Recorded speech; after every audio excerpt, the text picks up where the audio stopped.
Muchísimas gracias a los tres por esas excelentes ponencias. Ahora vamos a pasar a la parte de discusión. Como estructuró Cristi, ¿verdad? Tenemos unas preguntas guías, pero no se limitan a estas, para los panelistas y dirigir esta discusión y resumir cómo estas luchas, ¿verdad?, nos enseñan, qué nos enseñan las luchas obreras del pasado para nuestra lucha en el presente por la UPR. Primero que nada, le pedimos respeto y consideración al momento de participar de esta discusión. Es algo que siempre ha distinguido el Comité de Base de Trabajadores, las actividades del Comité de Base, así que está abierto el público la discusión para que puedan hacer preguntas. Aquí está el micrófono, preguntas, comentarios a los compañeros panelistas. El compañero Randiel.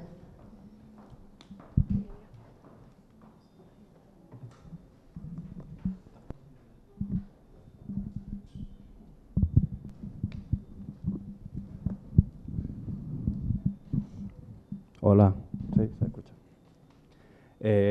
Nada, saludos, mi nombre es Randiel, yo soy estudiante del Instituto de Relaciones del Trabajo. En el 2017 fui parte de la huelga universitaria. Está en mi segundo año de estudio. Yo tuve una pequeña experiencia en mi primer año cuando estudié en el recinto de Utuado, luego me trasladé a este recinto y pues nada, fui parte de esa huelga como tal. Yo tenía varias preguntas porque, pues, según el nombre de nuestro foro, del foro que estamos hoy aquí viendo, va dirigido a qué hemos aprendido del pasado y cómo podemos crear nuevas experiencias o cómo podemos aprender de esas experiencias para evitar cometer los mismos errores en el futuro. Claro, tenemos que siempre recordar que lo que estamos viviendo es algo único en la historia de este país, porque la lucha ya no va únicamente dirigida a la Junta de Gobierno de la universidad, porque las políticas que se están tratando de implantar nacen de unas exigencias tanto del gobierno estatal como de la Junta de Control Fiscal y los intereses que están detrás de ellos.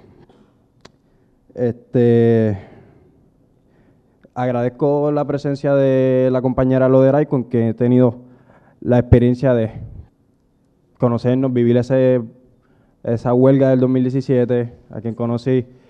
Veo a compañeros que estuvimos en primera fila durante esa huelga y le agradezco a la presencia de la compañera Cristi Capeta, que no sabía su nombre, pero sé que perteneció al comité negociador, así que gracias. Ahora bien, a lo que iba. Félix Córdoba, que mencionó que la huelga del 2010 y la huelga del 2017 son los últimos ejemplos más recientes y más contundentes sobre cómo llevar una lucha directa a estas medidas neoliberales. Le pregunto, desde su perspectiva exterior a nuestra huelga, ¿qué pudo haber hecho esa huelga para modificar la imagen que actualmente tiene esa huelga?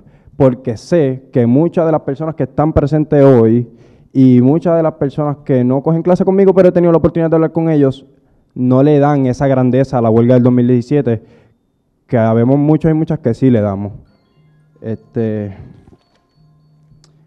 A la compañera Cristi Capeta, que sí perteneció a ese comité negociador, le quería preguntar cómo esa negociación se llevó a cabo y usted, desde su carácter personal, ¿Hablando de la negociación cuál? La negociación colectiva de los acuerdos que pues... La negociación que hubo de los estudiantes. Sí, de los estudiantes. Sí. No es una negociación colectiva en representación de una unidad apropiada en sí. Así que,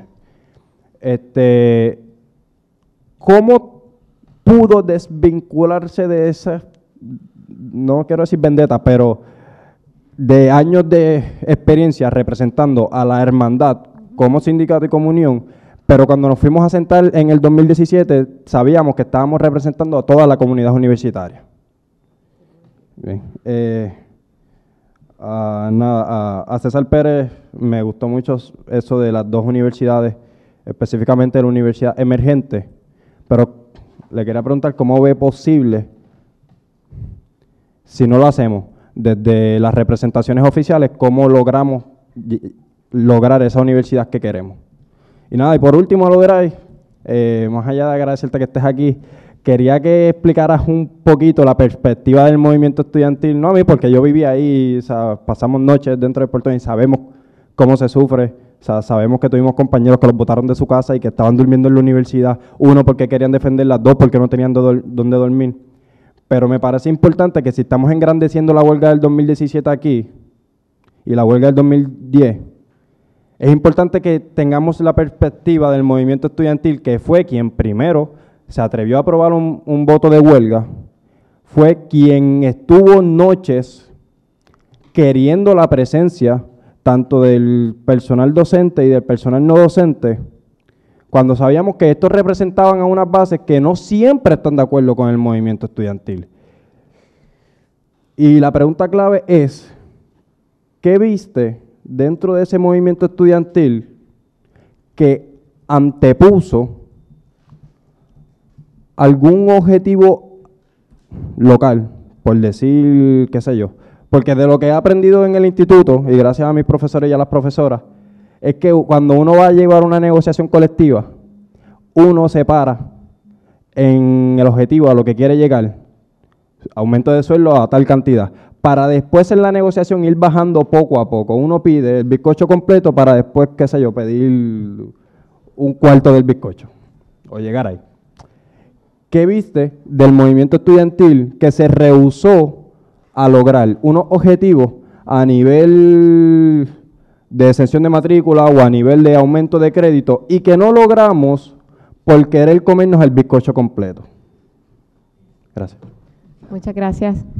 Les recuerdo a todos los compañeros que son 2 minutos, pero gracias 1.000.000 y adelante los compañeros ponentes para que también respondan en estos 2 minutos sus preguntas. Bueno, hay como 200 preguntas. Yo no tengo una visión externa totalmente con respecto a las huelgas del 10 ni del 17, porque yo estuve allí presente desde el principio hasta el final, apoyando a los estudiantes. Ahora, yo creo que hay unos problemas. Yo quisiera señalar cuáles son los enemigos nuestros internos, los enemigos internos a nuestro propio proceso, porque yo creo que en Puerto Rico, y yo señalo la situación de la crisis económica, y señalé la pérdida de empleos industriales, porque una de las cosas que ha sucedido es que se ha debilitado dramáticamente el sentido colectivo. El concepto de negociación colectiva está en crisis, en gran medida. Si usted piensa todas las fábricas que han desaparecido en Puerto Rico, toda la pérdida de empleo, la reducción de empleo en muchas corporaciones públicas. Yo le preguntaba a Cristi cuántos miembros tiene la hermandad, me decía que tenía alrededor de 4.000, en un momento dado fueron más de 7.000. Estamos hablando de que casi tiene la mitad del cuerpo de miembros que tenía años atrás. O sea, nosotros hemos visto un debilitamiento de los cuerpos colectivos. Mientras tanto, le señalo esto, no se ha debilitado de la misma forma los niveles de consumo en el país. Lo que quiere decir es que tenemos dos figuras aquí contradictorias. La figura de una producción donde hay elementos colectivos colaborando unos con otros en el proceso y la figura del consumo que usted lo hace individualmente. Entonces, ¿qué es lo que hemos tenido en Puerto Rico que se ha acentuado dramáticamente en los últimos años? Unas ideologías individualistas, unas ideologías completamente personalistas de que yo me ocupo de lo mío y me preocupo del prójimo, me preocupo de las luchas comunitarias, de las luchas colectivas. Se ha debilitado eso. Incluso esa situación del trabajo precario, muchas veces es excluirlo del trabajo realmente. Tú hablas de trabajo precario, ahora mismo ni trabajo precario tiene. O sea, el compañero está ahora fuera del trabajo universitario. O sea, yo creo que aquí hay un proceso que tenemos que analizarlo. Entonces, ¿qué pasa muchas veces con muchos de los profesores que tienen plazas, que se han acomodado, sean en unas situaciones hay una cierta comodidad en muchos de ellos y sienten miedo ante perder precisamente ese tipo de situación? Todo aquello que genere una lucha y una confrontación que sacuda a la universidad, como fueron las huelgas del 10, del 11 y del 17, muchos docentes se sienten amenazados. Esa es la realidad, salen, algunos se visten de blanco, marchan frente a la huelga, hacen diferentes cosas. Yo creo que lo que tenemos que hacer no es burlarnos solamente, entenderlos, tratar de entenderlos y tratar de... Porque es que, mira, aquí se ha dado otro proceso que es importante. Aquí hay gente que ya no vive del sueldo universitario. Aquí hay gente que tiene consultorías, que tiene actividades fuera de la universidad. Yo recuerdo las palabras muy cómodas del profesor Díaz Olivo de que nosotros no nos debían pagar porque estábamos sin trabajar. Y yo incluso en programas de radio dije, ¿qué clase de profesor es Díaz Olivo? Este profesor de Derecho, él solamente da clase, él no dirige tesis, él no hace investigación, él no lleva a cabo muchas de las tareas que hacen los profesores, el personal docente, aunque no estén dando clase, aunque haya una huelga. Porque entonces lo que quiere decir es que él va a clase, da sus clases y se va entonces a ganar dinero en los programas de televisión y de radio. Se ha convertido entonces en un individuo cuyos ingresos externos a la universidad son mayores. Todas estas cosas no tenemos que tener la capacidad de discutirlas racionalmente, ¿verdad? Yo creo que se ha debilitado ese componente social. Los estudiantes en lucha crean un sentido de comunidad que choca con estas ideologías dominantes. En un momento dado cometen errores. Yo creo que los estudiantes cometen errores en su proceso, pero yo siempre le he dicho a compañeros que se oponen y me sacan los errores de los estudiantes, que yo muchas veces prefiero los errores de los estudiantes a ciertos aciertos de la burocracia, porque los errores de los estudiantes son errores vivos. Yo creo que en la última huelga cometieron un error terrible, que llegaron a unos acuerdos, entonces en lugar de llevarlo a una asamblea general, lo discuten entre los grupos más militantes y lo rechazan. Yo creo que ahí había una forma de resolver victoriosamente relativamente lo que fue el último conflicto huelgario y echaron a perder esa situación. Pero miren, ese año no hubo aumento de matrícula. El aumento de matrícula viene después, cuando viene después de un huracán, que hay un proceso de desmoralización, de debilitamiento general en el país y lo que significó ese aumento de matrícula realmente es una canallada. Yo creo que todas estas cosas tenemos que analizarlas. Yo no creo que hay soluciones mágicas, ni mucho menos, pero tenemos que dialogar mucho para ver cómo podemos enfrentarnos a situaciones en el futuro. Y perdone, pero yo ya he cogido mucho tiempo, así que no puedo seguir. Ok. Cuando la compañera Loderay me presentó, que dijo que había estado en negociaciones colectivas, las 3 negociaciones que he estado anteriormente son negociaciones colectivas con el patrono, donde uno está negociando condiciones de trabajo y ese es el toma y dame. La hermandad, históricamente, su aliado natural han sido los estudiantes, que no quepa la menor duda. Los hemos escondido en los baúles de los carros cuando los estaban persiguiendo, los hemos llevado a las casas, nos hemos hecho pasar por ellos, hemos hecho de todas cosas que no se pueden decir ni aquí. Para el 2017, lo que bien comenta el compañero, nosotros estuvimos allí y veíamos que la cosa no arrancaba, o sea, seguían pasando los días y no pasaba nada. Entonces empezamos a hacer movimientos, porque conocemos a las personas que estaban en la administración universitaria. Y entonces solicitamos un poco servir de mediadores, porque la negociación iba a ser entre los estudiantes y los que componían en ese entonces la Junta de Gobierno de la Universidad de Puerto Rico, que no son los de ahora. Estuvimos sentados en una mesa de negociación como mediadores. Allí estaban compañeros también, profesores de la APU. Y había un sector que era un compañero, un rector que estuvo también allí presente. Fueron 3 largos días y noches. Siempre cuento que mi aniversario de boda yo lo pasé con la Junta de Gobierno, hermoso. Casi más de 13 horas, compañeros y compañeras. Y en términos generales, ¿de qué se trataba? Nosotros tratábamos de canalizar los reclamos estudiantiles y vendérselos de una manera a aquella gente que lo que tenía era una coraza aquí, que era no, y no, y no, y no, y no. Y de eso eran los 16, 17 horas diarias. Finalmente, con el toma y dame de mira así, pues un poquito para acá y esto, se logra lo que el compañero Félix dice que son los llamados preacuerdos. Esos preacuerdos incluían no aumentos de matrícula, no sanciones, ya yo ni me acuerdo porque yo traté de bojar eso. Pero fueron muchísimos los compañeros estudiantes que estaban allí, que representaban a su vez a los estudiantes de los distintos comités de acción y consejos, etcétera, etcétera, de los 11 recintos, aceptaron y firmaron. Eso, o sea, 3 días corridos, más todo lo que llevábamos de la huelga, que también esos eran momentos de, o sea, los compañeros que estaban en esa huelga también se tienen que imaginar también durante el día los que estábamos afuera, pero también era tratando de adelantar la cosa porque no se movía nada. Cuando firman los compañeros estudiantes, que nosotros dijimos, bueno, nuestro trabajo está hecho, se logró. Yo agarro la cartera, loca por irme para casa a las 10 de la noche cuando estoy saliendo por la puerta, que no. Los compañeros presidentes en ese entonces, yo nos miramos y nosotros, nuestro trabajo ya está hecho, ya yo no produzco más nada. Obviamente nuestra labor de mediación no funcionó. Quedó meridianamente claro al estar tantos días y tantas horas. Y en ese sentido nosotros determinamos que lo más apropiado era entonces dejar a los estudiantes a buscar sus reclamos de la manera que ellos entendían, porque los que estaban allí, que decían representar, y no tengo por qué no dudarlo, de los que estaban en los otros lugares, dijeron que no. Concuerdo con el compañero Félix, pero no voy ni siquiera a emitir juicio sobre eso. Si ellos estaban allí representando, ¿por qué tú vas a consultar a esa hora, a las 10 y pico de la noche o 11, a los que estaban en una esquina? ¿Sabes? Jamás entiendo y no los voy a juzgar a una asamblea, pero nada, nosotros no estamos con la frente en alto de que cumplimos con lo que teníamos que hacer de mediación. Como todos los mediadores, cuando a ustedes les toque, compañeros de RELA, trabajar de mediación, o los que han sido mediadores anteriormente, hay un momento que usted se tiene que retirar. Porque sabe que está haciendo, no está haciendo el trabajo como corresponde y no va a seguir dándole vueltas a la noria. De eso se trata.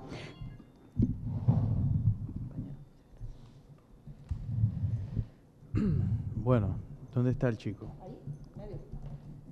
Que alce la mano, que no lo veo. Ah, ok, vale. A ver cómo interpreto tu comentario o pregunta.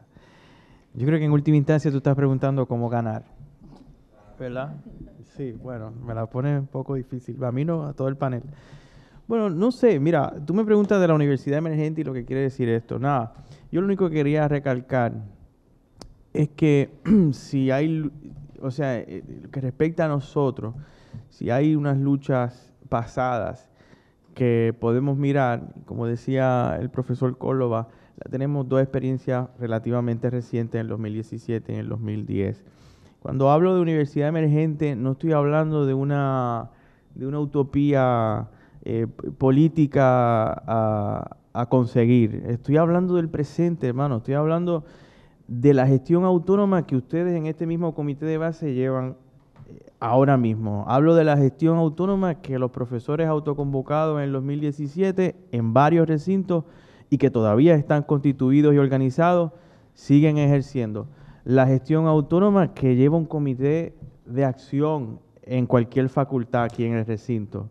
Es decir, la acción autónoma de un pleno.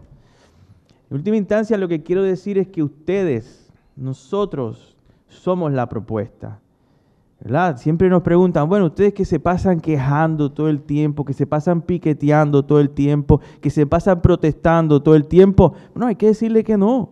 No nos pasamos piqueteando y protestando todo el tiempo. A nuestro piquete y nuestra protesta siempre hay una dimensión afirmativa. Esa dimensión afirmativa somos nosotros, la sociabilidad activa que asumen muchas de nuestras organizaciones, que como bien dice el profesor Córdoba, a veces entra en contacto antagónico o dialéctico con esa dimensión ideológica del neoliberalismo que fomenta la racionalidad de empresa, que fomenta la propiedad privada y que fomenta en última instancia el individualismo extremo. Pues nada, tenemos que entendernos nosotros desde la universidad, desde nuestros movimientos, como figuras de poder también. Es decir, nuestras acciones autónomas también, al igual que el neoliberalismo, también se configuran como máquinas de subjetividad. Nosotros tenemos ese poder. Quizá vamos lento, puede ser. Pero a mí me parece que digamos, una dimensión bien importante de estas últimas dos luchas que tú señalas en tu comentario es esa. Cómo nosotros podemos intervenir en el sentido común, cómo podemos intervenir en el imaginario político puertorriqueño, que es un imaginario cooptado primero por el colonialismo, cooptado por el capital, cooptado en última instancia por la racionalidad neoliberal. Cómo nosotros podemos penetrar, intervenir en ese sentido común, cómo podemos penetrar en la esfera cultural, como dice Gramsci, en última instancia, cómo nosotros nos podemos entender también como dispositivos de poder y dispositivos de subjetividad, de una subjetividad alternativa. Nada, a veces la respuesta en el caso aquí universitario, en el caso del poder estudiantil, del movimiento estudiantil, en el caso del sindicato, en el caso de la APU, pues nada, también nuestro accionar autónomo se constituye como dispositivo de subjetividad alternativa. Y bueno, nada, ahí hay un campo de lucha que habrá que seguir explorando y que habrá que seguir adelante con él. Muchas gracias, ponme el tiempo. Hola, yo no estaba preparada para contestar preguntas. Bueno, una vez estás en la huelga siempre estás preparado, pero le agradezco a Randel la reverencia, igualmente al compañero que está ahora mismo en un proceso legal por esa misma lucha que pasamos nosotros durante el 2017. Me parece interesante el comentario del profesor Córdoba, porque creo que en ese momento de nosotros en la huelga de discutir los preacuerdos nuevamente, como dijo la compañera Cristi, no se pensó en hacer nuevamente en una asamblea. Realmente eso lo veíamos muy lejano, por decirlo de alguna manera. Irónicamente, luego el Consejo se agilizó para hacer su propia asamblea, para poder levantar la huelga. En menos de una semana convocó una asamblea. Así que aprendemos, el que no hace política no se equivoca y podemos ver cosas que hubiésemos podido mejorar, pero yo, si me voy a equivocar con los estudiantes, como trabajadora, y en ese sentido, pues creo que fue un periodo de mucho enriquecimiento para todos nosotros y no nos equivocamos en defender la Universidad de Puerto Rico, no nos equivocamos en decretar una huelga, defendiendo no solamente los derechos de nosotros como estudiantes del aumento de matrícula, que sin duda estamos viendo las consecuencias ahora, de personas que conversando informalmente se han ido a otras universidades porque el crédito graduado sale más barato en otras universidades que en la Universidad de Puerto Rico. Así que eso es nefasto, pero creo que esa huelga demostró que nosotros estábamos luchando por toda la universidad, era en contra de un plan fiscal que se pospuso, pero realmente ahora lo estamos viendo implementado. Los derechos de los trabajadores se están viendo coartados, así que en ese sentido nosotros no estábamos solamente defendiendo a los estudiantes, ni nuestro porvenir, nuestro estudio, sino que estábamos defendiendo la Universidad de Puerto Rico y también los derechos de los trabajadores, que también los valoramos. Tú preguntaste qué cosa yo pienso que pudo afectar ese proceso. La táctica es la huelga, pero no era el fin. Así que si nuestro fin era defender la universidad de una manera u otra, nosotros no podíamos estar en huelga por siempre. Es imposible. Eso no es viable para ningún movimiento, igual que para los imperios, una guerra forever, para siempre, tampoco es viable. Así que una huelga tampoco, tenerla por siempre. Y creo que ese sentido de ver la huelga como un proceso táctico, en vez de ver el proceso huelgario como el fin, tenemos la huelga, ok, pero ¿para qué tenemos la huelga? Tuvimos unos acuerdos, tuvimos unos reclamos, y en ese sentido creo que, a pesar de que se intentó, muchas veces fue bien difícil trabajar, que esos son ¿verdad?, los pros y contras de trabajar en los sistemas que nosotros defendemos de democracia, pero creo que ahora mismo se está dando la misma lucha, ¿verdad?, las diferentes iniciativas que está teniendo la hermandad, que es realmente la que ha estado haciendo cosas activas durante esta semana. Me pregunto qué hubiese pasado si hubiese sido en común. ¿Todavía hay tiempo, muchachas? Sí, en ese momento, en el 2017. Y ahora los estudiantes sin duda estamos cansados, estamos atropellados también, y creo que siempre hay tiempo, como dice la compañera Cristi, nunca es tarde, y en algún momento pues vamos a seguir llevando la lucha en otros espacios, y nosotros estamos poniendo nuestro granito de arena aquí, y precisamente para eso es el CBT, para crear esos enlaces entre todas las luchas, y lo agradecemos. Ya, un minuto. Yo creo que tampoco ustedes deben asumir ese peso tan terrible de cómo terminó la huelga del 2017. Es importante reconocer las luchas gremiales, es decir, las luchas que se dan dentro de la universidad por la conquista de unos derechos muy propios de la universidad, que son los que tú señalas, pero también hay que señalar que el movimiento del 2017 y del 2010, pero particularmente del 17, a mí me pareció el 17 un movimiento estudiantil más radical que el mismo 2010, y ustedes salieron de los portones, ustedes se metieron en los bancos, ustedes identificaron el entramado central del poder colonial, capitalista, financiero aquí en Puerto Rico, le metieron duro al dispositivo de la deuda. O sea, estuvieron 2 meses saliendo de los portones, y no toda la lucha se puede en ese sentido interpretar por medio de un acuerdo gremial o sentado con el patrono. Eso es parte de la lucha, pero no puede, o sea, no, yo creo que, caramba, sí aprendemos todo, porque no hay movimientos perfectos, ni gobiernos perfectos, ni nada por el estilo, pero tampoco es para andar con ese peso ahí arrastrándolo en la espalda, per seculam seculorum, ¿no? Imagínense ustedes y entiéndanse ustedes también como figuras de poder que lograron salir de la universidad y penetraron e incomodaron muchas subjetividades y muchas identidades de poder fuera de la universidad. Y eso es importante. Muchas gracias. Y yo corrijo, ¿verdad? Si interpreto eso, estamos, y creo que puedo hablar por Randiel, muy orgullosos de nuestra labor durante un año y nunca me voy a arrepentir. Y si me googlean, estoy en todas las fotos. Pero fue para mí un gran privilegio ser portavoz y estar aquí, y eso nunca me voy a arrepentir, porque si no hubiese hecho lo que tenía que hacer, no hubiese podido cargar con mi conciencia realmente. Sí, muy bien. Yo quiero decir algo breve. Miren, en la historia de las luchas, especialmente las luchas laborales, más importante que conseguir los objetivos de una huelga, por ejemplo, es cómo termina la organización. Hay huelgas que se pierden y la organización termina mucho más fuerte que cuando empezó. Y hay huelgas que se ganan y la organización termina débil, y prácticamente lo que significa esa victoria es una victoria pírrica y una derrota realmente. Así que todas estas cosas hay que evaluarlas como de una forma muy compleja. Además, lo otro que quería decir es que con esas 2 manifestaciones del 1 de mayo, lo que demuestra es que las luchas universitarias han tenido un impacto en la comunidad muy grande, porque ha venido un montón de gente de comunidades, del movimiento obrero, de la población en general, a la universidad precisamente para salir de aquí en una manifestación tan importante como esa.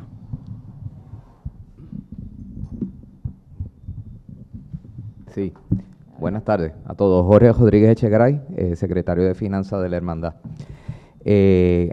Quiero en este momento pues darle un fajazo al compañero Jimmy Silk, aunque no es parte del panel, pero quiero compartir con ustedes que la experiencia dentro del comité, esas conversaciones, esas reflexiones que hemos tenido dentro del seno del comité han sido bien buenas y han sido y siguen siendo necesarias, porque nos estamos en un mismo espacio viéndonos como iguales, discutiendo problemas comunes, ¿verdad? Y exponiendo la perspectiva de cada sector.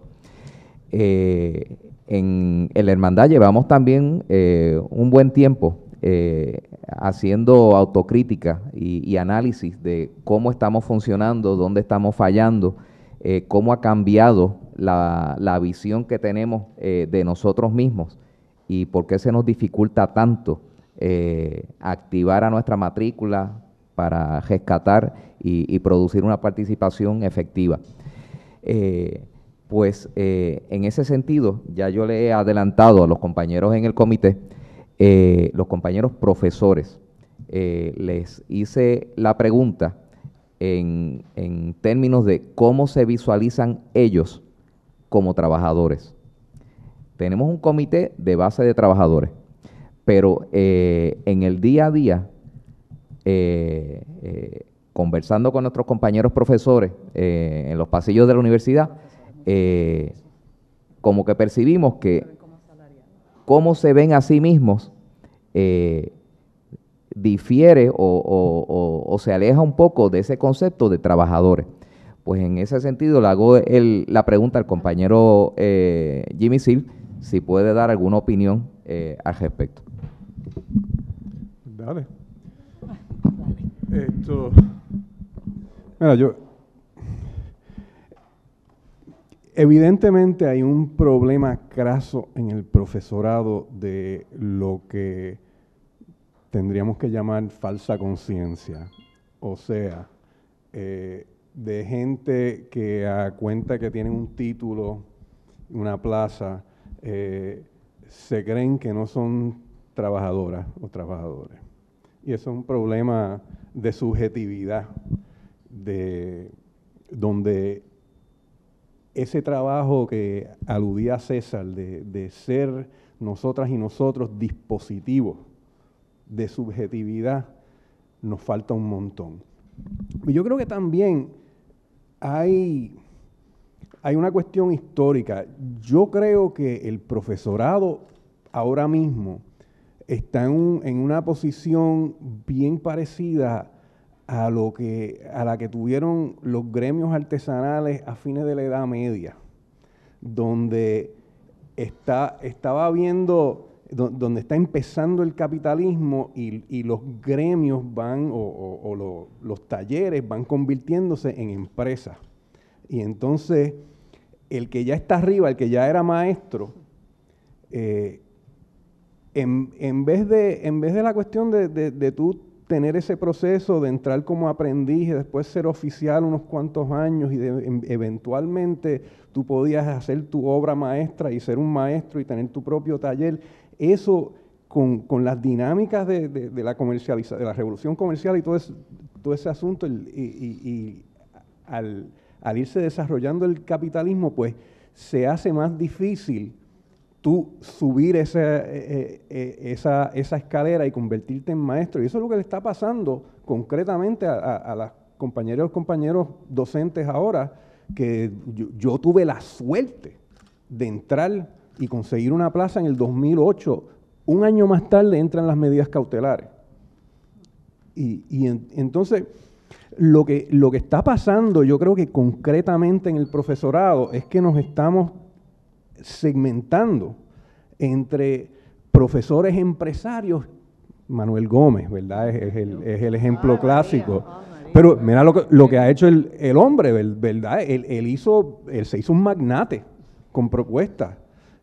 Y profesores proletarios. O sea, se está segmentando la docencia y con esta precarización que está habiendo, pues, y a la misma vez, yo no sé hasta dónde pueda llegar esto, pero otra de las cosas que pasó con los otros oficios hace unos cuantos siglos es que tú vas perdiendo el control sobre lo que tú produces, ¿verdad? Eso, yo no sé cómo va a funcionar eso con la docencia, pero las acreditaciones, los assessments, toda esa maquinaria va claramente dirigida a crear unos mecanismos de lo que en inglés llaman accountability, que entonces nos van quitando progresivamente menos. Como digo, yo no sé hasta dónde vaya a llegar eso, pero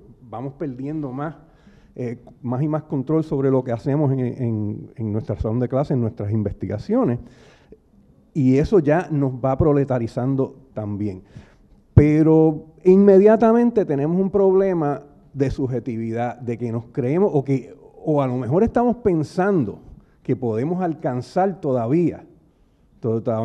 Estamos tratando de alcanzar la zanahoria, que nos siguen moviendo, ¿verdad?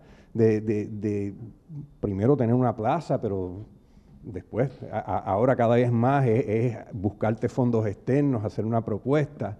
Y desde siempre, bueno, desde que uno entra a estudiar, básicamente le enseñan a uno a ver su propia carrera como si fuera un negocio. Entonces, esa subjetividad, ¿cómo diache uno rompe con eso? Ese es mi problema como persona que se plantea organizar docentes. Y una de las cosas que, ¿sabes? Me encanta estar aquí al lado con César, porque la visión de autoconvocatoria que trae Pares me parece que es fundamental en este proceso. No sé cómo va a funcionar, pero tenemos mucho camino que hacer mientras andamos. Yo quería un poco puntualizar con esto, y si me disculpan, de compañeros y compañeras organizadores en otras uniones que agrupan otro tipo de trabajadores y trabajadoras, dicen que las personas más difíciles, mientras más alto sea tu nivel de trabajo en términos si eres médico, son los grupos más difíciles de organizar, porque no se ven a sí mismos como asalariados. Que después de todo, si tú recibes un cheque cada 15 días o al final del mes, sigues siendo un asalariado, porque es tu salario. Pero es de la gente mucho más difícil cuando tú lo organizas, porque vas donde ellos y lo saben todo. Nos pasa a nosotros con compañeros y compañeras que pues lo saben todo también, pero ni modo. Pero un poco abonando eso. Yo creo que, perdonen que intervenga un poco en esto, pero mire, cuando en el 93 ganó el Partido Nuevo Progresista y llegó Rosselló el padre, hubo una consulta para nombrar el presidente de la Universidad de Puerto Rico. Y la APU se tomó el atrevimiento de pedirle a todos los candidatos que fueran al local de la APU a hacer una presentación de la candidatura suya a presidente, y fueron. Fue Zulzona, fue Gómez, es que mencionaste a Gómez y me trajo ese recuerdo. Fue Gómez y y Norman Maldonado se excusó porque estaba en el hospital ese día, pero iba a ir. Y fue interesante porque Gómez nos dijo lo siguiente a nosotros. Ese reclamo que ustedes tienen de negociación colectiva, que estaba cobrando fuerza, porque nosotros se preparó un pliego en la APU y se hizo parte de la CONAPU y se presentó en todas las facultades. En todas las facultades se discutió ese pliego de peticiones. Los sueldos de un catedrático era la mitad, mucho menos de la mitad de lo que es ahora el sueldo de un catedrático o de cualquiera de las divisiones que había. Cuando nosotros fuimos, nosotros nos reunimos y Gómez dijo, cuando yo le suba el sueldo a ustedes, que sea presidente, se les va a quitar todo eso de la negociación colectiva. Así mismo, dicho así mismo. Cuando fuimos a negociar con el ayudante de Norman Maldonado, que fue el que nombraron presidente, que había sido secretario del Trabajo, Víctor Hernández, nosotros le dijimos lo siguiente: nosotros queremos que si vienen aumentos, porque ellos dijeron que iba a haber aumentos, y había casi un simulacro de negociación, porque se creó una cosa que se llamó Comité de Asuntos Laborales, pero después se dieron cuenta que las siglas eran la CAL y se parecían a aquel movimiento armado que hubo en los 60. Y se asustaron y no sabían cómo cambiar las siglas. Las negociaciones fueron ese camino. Nosotros le pedimos a Héctor Hernández que los aumentos salariales fueran iguales para todo el mundo, que fueran cross the board, como se dice, ¿verdad? Y nos dijeron, eso no se puede aceptar. Los aumentos son por ciento. En otra palabra, le damos un aumento de 4%. Si usted tiene 4% de $2,000 es más que si tiene 4% de $1,000. Y lo que hacía era coger los salarios y ¿qué? Y separarlo. Las distancias salariales son fundamentales para mantener todas esas actitudes. La distancia salarial que hay entre el personal docente que tiene plaza, catedrático asociado, y los trabajadores de la hermandad, o los trabajadores del trabajo precario, que son los nuevos profesores, que cada vez son más, son fundamentales para mantener todas estas divisiones y todos estos conceptos de que no soy parte de, y me siento que estoy por encima que pertenezco a algún tipo de cosa superior.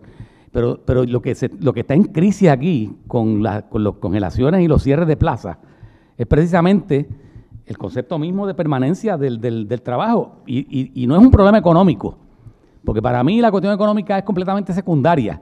Es la capacidad de poder pensar con autonomía. De que tú tengas, imagínense ustedes que todos estén trabajando bajo contrato y que cuando se le vence el contrato no hay que darle ninguna cuenta si le renovamos o no renovamos el contrato. Usted sale públicamente defendiendo determinadas ideas y usted se convierte en una figura que hay que sacar del proceso, ¿verdad? Es cierto, la permanencia se presta para que haya alguno que otro vago que no quiera hacer nada, sabemos eso, pero es fundamental para el concepto de libertad de cátedra. Que yo creo que con toda esta cuestión de la política neoliberal se ha pervertido, porque muchos profesores, en lugar de vivir de su trabajo como profesor, que aumentaron los salarios, se fueron a buscar consultorías y se fueron a buscar cosas fuera, y con toda esta cosa de traer fondos del exterior, lo que estamos fomentando es un tipo de empresarismo entre los profesores que va a ser tremendamente complejo para lidiar desde el punto de vista organizativo. Muchas gracias. Más preguntas, compañeros. Tenemos un poco más de tiempo. Si no, ¿hay preguntas? ¿Comentarios? Para una pregunta. Rui. Sí. Y al compañero. Ya.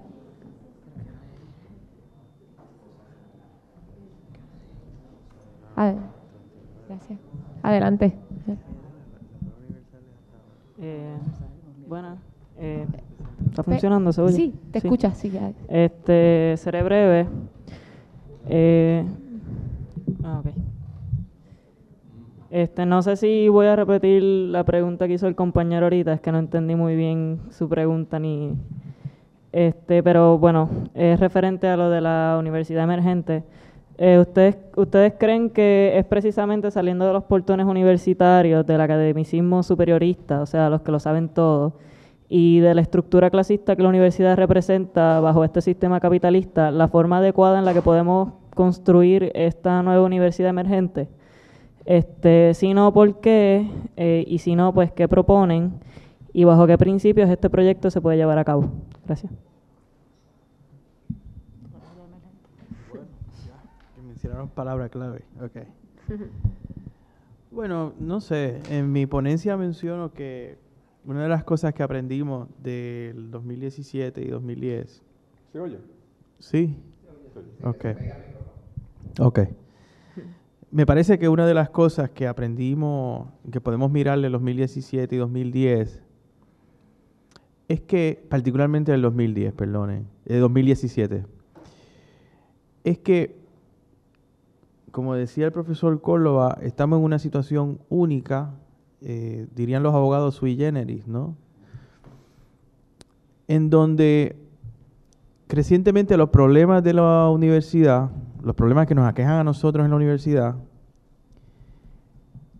ya no encuentran contestaciones institucionales propias de la universidad. Es decir, los problemas que aquejan la universidad crecientemente, su solución, o los entes de poder que provocan o que causan precisamente los problemas que estamos enfrentando, se encuentran fuera de la frontera universitaria. Entiéndase, en el 2017, promesa, título 3, Junta de Control Fiscal, el gobierno de Ricardo Rosselló, la deuda de 72 o 100, escuché una versión de 120 billones, por ahí.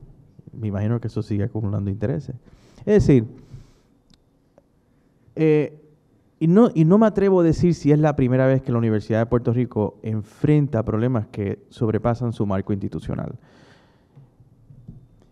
Y hay dos cosas del 2010 y 2017 que yo atesoro mucho. Primero, que ya se lo mencioné a Loderay, que los movimientos estudiantiles lograron salir de los portones. En el 2017 lograron entrar a los bancos, a la milla de oro. Pero en el 2010, cuando terminó la huelga, hubo un documento que yo, así no recuerdo perfectamente el nombre, un documento que se dirigía a la Asamblea Legislativa de Puerto Rico. Era Carta para la Asamblea Legislativa de Puerto Rico. Y me puedo equivocar en el título, pero era algo así. Esa carta estuvo relacionada a una manifestación que hubo en el Capitolio ese verano, que terminó como el Rosario de la Aurora. ¿Tú recuerdas la fecha, Jimmy? 30 de junio de 2010. A palo limpio, pepper spray, helicóptero, tiro. Hubo un tiro. Caballos. Caballos, queremos decir caballos de verdad, no estamos hablando de la policía de Puerto Rico. Esa carta, claro, sucede el evento represivo y todo se va al demonio. Esa carta que todos fuimos allí a presentar, si usted la mira, había un pliegue de demandas políticas que, si usted me lo pone de frente, y quizás me traiciona la formación que tengo como abogado, porque todos tenemos defectos, si usted me la pone de frente parece una propuesta para una refundación constitucional. Parece una propuesta para una refundación del país. Y bueno, es que en última instancia, y eso un poco decía en la ponencia, me parece que el destino de la Universidad de Puerto Rico en este momento se encuentra indudablemente relacionado al destino que corre el resto del país. En este punto me parece que no hay soluciones institucionales propias de la Universidad de Puerto Rico. Aparentemente, si el país se va por el boquete, la universidad también. ¿Cómo uno puede tirar, ¿verdad? O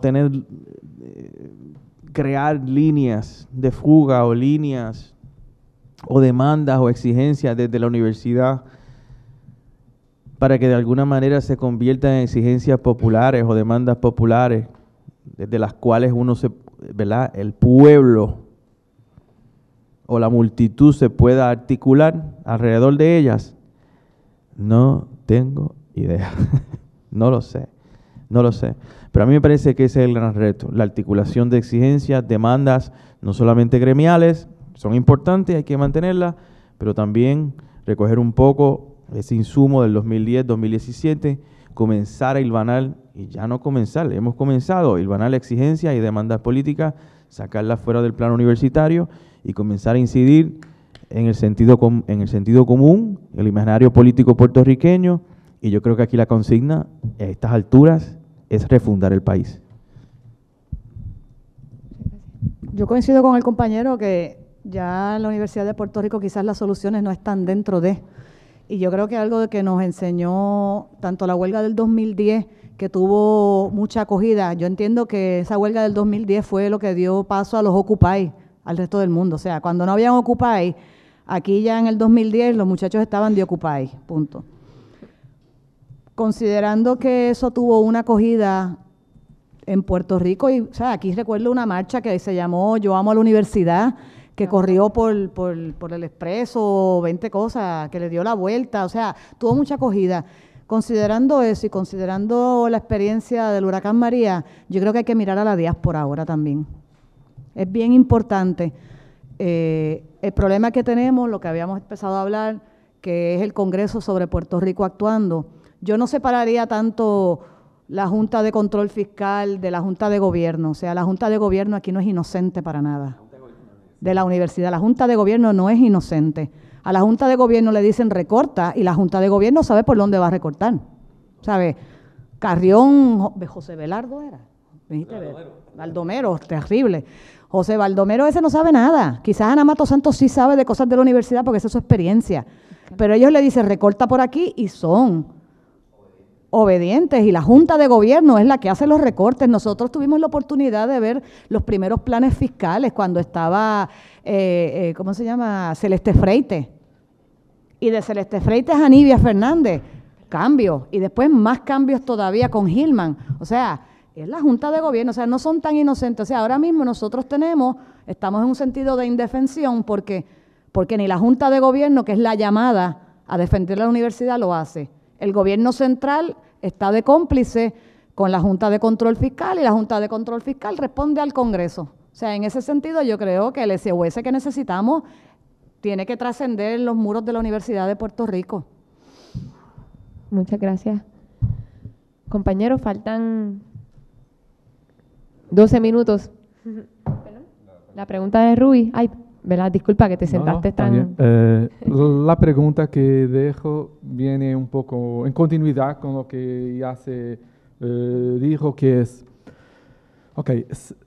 sabiendo todo esto que tenemos, que es un aumento, por ejemplo, en el caso de los docentes de la precariedad, sabiendo que las protestas, sea la huelga de 2010 o de 2017, son momentos que pueden durar 2 meses, pero que se intensifica en un periodo relativamente corto.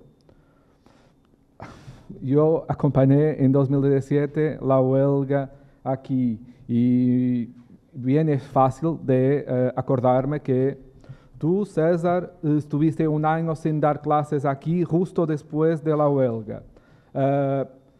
Pete Carlos se fue del movimiento de docentes en plaza.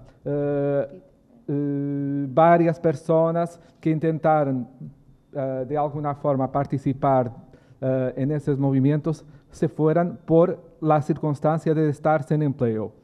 Eso me preocupa porque, como estaba diciendo Félix Córdoba, el problema principal no solamente es cómo se termina, y ese terminar no es una protesta, aunque sea con una derrota, por ejemplo. Si se crea alguna forma de estructura que pueda crear fuera del contexto de una protesta más fuerte, una forma de coalición o de estructura de resistencia a largo plazo, eso es una victoria. Aunque no se gane necesariamente algo como un objetivo. Entonces, mi preocupación es qué podemos hacer a partir de las circunstancias presentes, a partir de todas esas debilidades que tenemos, para que si eventualmente este año que sabemos cómo las cosas podrán aumentar otra vez la matrícula, otra vez recortes más fuertes en la universidad, que podemos aprender a partir de todas estas características que tenemos para que al final de un nuevo evento estemos más fuertes y no debilitados por todas las circunstancias de tener que ir a otro lugar, a migrar, a búsqueda de trabajo. Bueno, es eso. Gracias. Me dejaste una bomba ahí tremenda. Bueno, yo solamente voy a hacer un comentario breve. Hay algo que hemos dicho aquí consistentemente. La lucha por la universidad, la lucha por la transformación de la universidad, que hace falta transformarla, y hace falta democratizarla, y hace falta hacerla más equitativa, menos burocrática, menos piramidal, menos jerárquica, todo eso. Esa universidad emergente que señala César, yo creo que es importante desarrollar ese concepto y buscar la manera de fortalecerlo, pero estas luchas no se van a dar solamente en la universidad. Yo creo que la consigna de refundar el país me parece a mí que es importante, tiene muchos niveles, muchos niveles. Yo solamente voy a señalar uno, que es importante porque tenemos que trabajarlo, porque el país siempre que ha pensado que quiere ejercer algún tipo de cambio, lo utiliza, que son las elecciones. Nosotros tenemos dos partidos que están agotados, que están históricamente agotados. Nosotros, por ejemplo, yo fui parte de un esfuerzo de presentar una alternativa distinta, que fue el Partido del Pueblo Trabajador.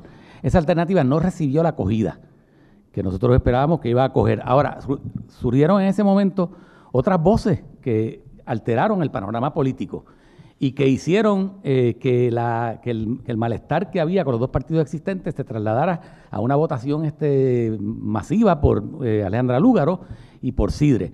Yo creo que el 2020 nos presenta un reto. Hay que dialogar, hay que buscar alternativas también electorales. Eso es parte del panorama, eso es parte de la lucha. No es toda la lucha, ni es quizá lo principal de la lucha, pero es un nivel que hay que atender. Y hay que buscar una forma democrática, una forma amplia, una forma que tenga en cuenta los elementos más golpeados, que son los que pueden refundar a Puerto Rico. Yo no creo que José Baldomero Carrión va a ser uno de los fundadores de Puerto Rico. César puede serlo, ¿verdad? Para ver si algún día regresa a la universidad con una mayor estabilidad, porque hace falta que regrese a la universidad, ¿verdad? Hace falta abrir esta universidad para un montón de jóvenes que están quedándose fuera. Miren, yo le voy a decir a ustedes, yo le decía a Cristi, yo me retiré en marzo y le voy a decir por qué. Yo estuve en el comité de personal, una cosa que no me agrada, y tuve que evaluar 17 profesores de mi departamento, precarios, de contrato, porque hay que evaluarlos semestralmente por el bien de ellos, para que tengan una evaluación y que puedan contratarse de nuevo. Cuando yo fui a esas clases de profesores jóvenes, yo les voy a decir lo siguiente: muchos de esos profesores dieron una clase que fue mucho mejor que las mejores clases que yo cogí a nivel graduado en la Universidad de Princeton. Yo dije, a esta gente hay que abrirle espacio para que entren. Ya yo llevo el tiempo suficiente aquí, yo me salgo, aunque sea para que tengan que cubrir las clases mías, aunque sea con trabajo precario. Porque hay que abrir espacio para esta juventud que está quedándose fuera, que tienen una formación extraordinaria, que son intelectuales que vienen con nuevas formas de ver la universidad, de ver el mundo, y esto es fundamental, ¿verdad? Pero nosotros tenemos, y yo creo que en la universidad, miren, si no se hubiese dado la huelga del pueblo contra la venta de la telefónica, si no se hubiese dado esa batalla donde la universidad estuvo fuera de la universidad dando esa batalla, porque estuvimos metidos en montones de sitios, cientos de profesores estuvieron ahí donde estaban celulares Porque eso fue en el 98. ¿Ah? Donde estaba Sears antes. Celulares telefónicas. Donde era un edificio allí masivo, muerto. Por allí pasaron cientos de profesores y estudiantes y se enfrentaron a la fuerza de choque, defendiendo lo que se llamaba que era un patrimonio del país, que era la telefónica. Esa lucha fue aparentemente derrotada. Pero miren, no hubiera habido lucha de Vieques sin la energía que le quedaba al país, porque el país no fue derrotado. Las comunidades no fueron derrotadas. Lo que fue derrotado eventualmente fue la Marina de los Estados Unidos de rebote, por un accidente que fue la muerte de David Sanes. Todas esas cosas tenemos que aprender de ellas. Nosotros tenemos que aprender a canalizar la fuerza que tiene este país, que está profundamente fragmentado, desmoralizado, en depresión económica, pero que todavía no ha perdido la capacidad de lucha. Tenemos que ver cómo organizamos eso, ¿verdad? En todos los niveles. Yo coincido con Félix en ese sentido también. Esta gente no es invencible. O sea, lo que pasa es que la gente obviamente dice, oh, la Junta de Control Fiscal, oh, la Junta... No son invencibles. Como dijo él al principio, o sea, yo no me voy a rendir. O sea, yo empiezo a molestar con los que tengo más cerca, que es la administración, con los que es la administración universitaria. Nosotros ayer teníamos una manifestación que, considerando lo que les había dicho antes, todo lo que nosotros tenemos ahora que velar por, y estuvimos a punto de un injunction ayer. Lo que pasa es que para todas estas actividades uno tiene que ya decir a la hora que comienzo y a la hora que termino. Tú tienes que evaluar la cantidad de gente que hay, la fuerza que tienes, cuáles son tus circunstancias. Nosotros lo que queríamos y pretendíamos ayer era fastidiar a la administración universitaria y lo logramos hacer. Desde las 6 de la mañana hasta el mediodía se logró hacer. Porque les molesta y ellos que te dicen, oye, no soy yo el que estoy bregando con eso viene de más allá. Pero tú empiezas con la presión. Mañana hay una oportunidad única para los compañeros y compañeras trabajadores de la universidad y los jubilados. Pretenden socavar lo que es el sistema de retiro. Yo a la edad de ustedes más, cuando yo empecé a trabajar aquí en la UPI a los 23, yo no sabía ni lo que era el retiro, porque no me importa. Pero cuando ya te estás acercando, claro que te importa, porque aquí las cosas son cada vez más caras y no vas a tener dinero para vivir. Y ustedes saben que las familias todas se trastocan y el que más o el que menos tienes que ayudar a tu papá, a tu hermano, a tu hijo, a quien sea. O sea, el sueldo tuyo no es tuyo. Entonces, ¿qué? Lo último que sabemos es que de parte de la Junta de Control Fiscal se crea una oficina nueva en la Administración Central, que es la que va a bregar con el sistema de retiro. Y ya sabemos que fueron ayer a buscar números. Pues nosotros estamos movilizando mañana a todos los compañeros universitarios trabajadores a que se den cita en Plaza Universitaria de 8:30 a 9 para llegar caminando allá. Si somos pocos, acá entre nos, pues no hacemos marcha. Eso tú lo evalúas. Si somos muchos, caminamos hasta allá y aquella calle es chiquita y fastidiamos. Pero de eso se trata. O sea, no son invencibles. Lo que tenemos que tener es generar la fuerza para tratar de combatirlos. O sea, y si no, como dijo la compañera, y ese ha sido siempre mi eslogan, a mí me matan en la jaya con las botas puestas. Pero que no me, o sea, que yo pueda mirar a los ojos a los demás y decir, yo estuve ahí y lo luché. Pues, si no se logró, ni modo. Pero una opción no es quedarse en las oficinas, ni en el confort de los sofás, ni en el teclado de Facebook. Eso no puede ser. Muchas gracias, compañeros. Vamos a ir concluyendo. Yo creo que ha sido sumamente valioso todas estas conversaciones que hemos tenido aquí hoy. Agradezco nuevamente a Córdoba, a Cristi y a César. Un placer conocerlo, al compañero Jimmy, por estar en la mesa también, y al Comité de Base de Trabajadores, a todos los compañeros. Realmente este trabajo es un trabajo colectivo y sin el granito de arena que ponemos todos no se hubiese podido materializar. Y a los compañeros que se integraron del Instituto de Relaciones del Trabajo, y Yari, que estaba clandestino por ahí, pero ahí está el compañero que nos ayudó un montón, y a los compañeros de la Asociación de Estudiantes de Relaciones del Trabajo, no sé quién es Ámbar, pero gracias por la promoción. También le agradecemos un montón. Nada, creo que tomé unos puntos generales para concluir. Creo que estamos de acuerdo con que tenemos que continuar la lucha, que tenemos que unir esfuerzos para poder organizarnos. Tenemos que romper con unas divisiones que evidentemente están, pero tenemos que sobrepasar esas. Y tenemos que lograr una organización de los trabajadores, que yo creo que es un componente esencial para poder maximizar y fortalecer la lucha estudiantil y de toda la comunidad universitaria en algún espacio que sea el que nosotros decidamos. Muchas gracias a todos por estar aquí, quedarse hasta este momento. Entiendo que hay todavía pisco labis, así que pueden pasar y... Sí. Yo creo que hay otro punto más refiriéndome al CBT, que hay muchos estudiantes, trabajadores y trabajadoras de la universidad, estudiantes jornal, PEAF, y yo creo que el Comité de Base de Trabajadores y Trabajadoras debería incluir ese sector también que hay que organizar. Un aplauso para todos. Muchas gracias, Jimmy. Mira,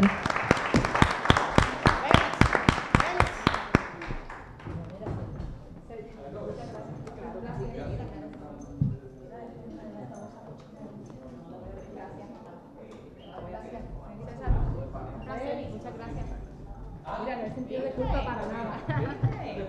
Todo lo contrario, pero gracias.